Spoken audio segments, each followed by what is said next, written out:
সেই অধিকারই কেড়ে নেওয়া হয়েছে।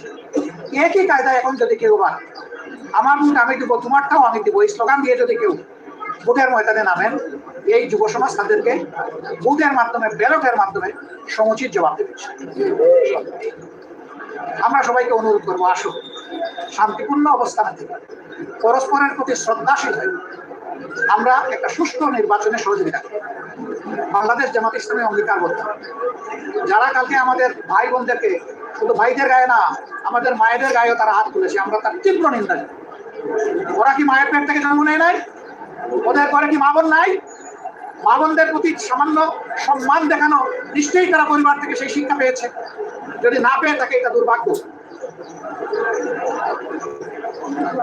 আমরা আর দেখতে চাই না, শুনতে চাই না এই ধরনের নোংরা অবস্থা। শুধু ঢাকা 15 না, এখানে ওখানে টুকটাক আমরা এগুলো শুনতে পাচ্ছি। আমরা নির্বাচন কমিশন এবং সরকারকে বলবো,